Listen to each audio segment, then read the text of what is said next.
The court in one of our cases about the Clinton emails has ordered the State Department to process and release the Clinton email records they still have but haven't released to the public more quickly, meaning by September of this year. Now, you may not know this, but there are still thousands of pages of Clinton email materials that the State Department has that it hasn't released to the American people. And if you've been following me here, or Judicial Watch generally, you will know that we've been really strongly pushing the administration to release these records more quickly. So what happened was last year, you may recall, the FBI went and found some of the records that Hillary Clinton didn't turn over or deleted or tried to delete. And those records the State Department now has.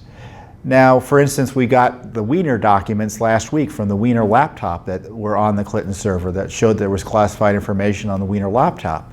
But there are thousands of other Clinton emails that have yet to be released.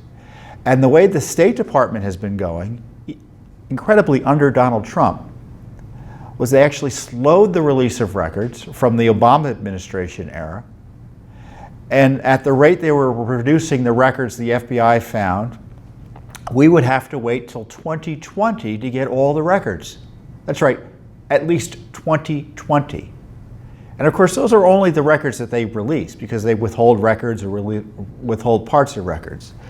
So the slight good news is that the State Department, thanks to Judicial Watch pressure, started devoting more resources to the processing of these Clinton records.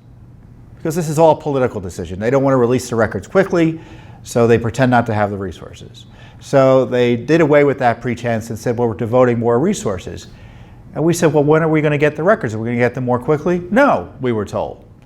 So long story short, we're in court late last year talking about this very issue, and the court finally issued a ruling, I think it was in the beginning of December or the end of November, and saying that the government has to release the records by September of this year.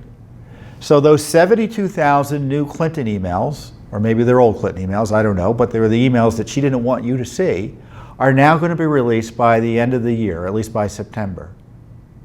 And in the meantime, the government's going to have to start producing reasons why they aren't releasing other records. So if they're going to release an email and withhold it in part, or they're not going to release an email at all because it's being entirely withheld, they have to explain to Judicial Watch and the court what they propose to do and why they're withholding the material.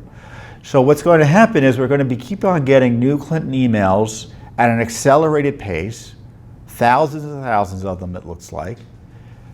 And if past experience is any indication of future experience, we are going to find more classified information,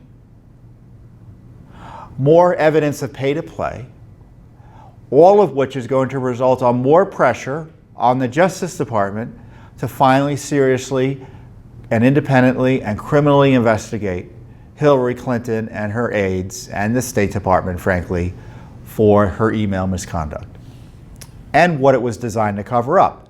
Pay to play, classified information handling, and all sorts of other things. Who knows what else is in there. You know, we already know that Mrs. Clinton, based on the Aberdeen records, didn't turn over classified information to the government like she promised she had done. You know, she testified to Judicial Watch, as far as I know, I've turned over all the records. I think she was even more direct with Congress, that she said she turned over all of her government records. Well, we found at least 620 records that she hadn't turned over, including now it looks like classified information that she didn't turn over to the government as she promised. So there are reports that the Justice Department are re-looking at the issue of classified mishandling by Mrs. Clinton. Frankly, they need to expand the scope.